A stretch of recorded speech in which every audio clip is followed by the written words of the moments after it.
Donc pour faire cette mer en dégradé, on va d'abord dupliquer le fond créé lors de l'épisode précédent.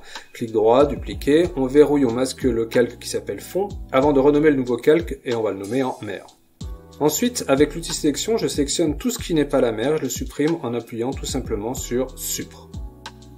Ma mer étant en 3 morceaux, je vais devoir les combiner pour les récupérer. Donc je sélectionne tout, chemin combiné, je peux faire CTRL-K aussi.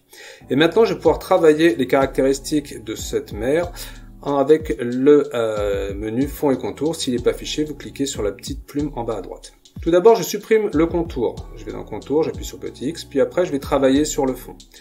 En choisissant tout simplement dégradé linéaire. Et dès que je clique dessus, Inkscape me génère mon dégradé. Mais ma Méditerranée est beaucoup trop pâle pour moi. Donc je vais utiliser l'outil dégradé. Je vais repositionner les deux extrémités de mon dégradé au nord-ouest et au sud-est.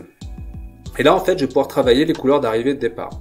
Le petit rond c'est la couleur d'arrivée, le petit carré la couleur de départ. Donc je sélectionne mon petit rond, je vais mettre un bleu clair.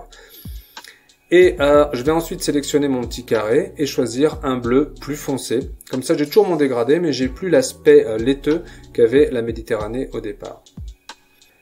Une fois que j'ai fait ça, mon dégradé est fait et ma mer est tout à fait jolie. Je vais donc maintenant reprendre le fond de base.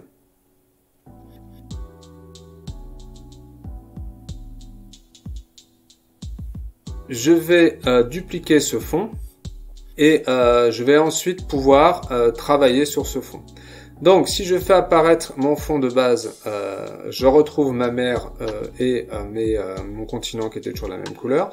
Sur ce fond, j'ai plus besoin de la mer puisque j'ai créé un nouveau calque sur la mer, donc je supprime tout ce qui est bleu.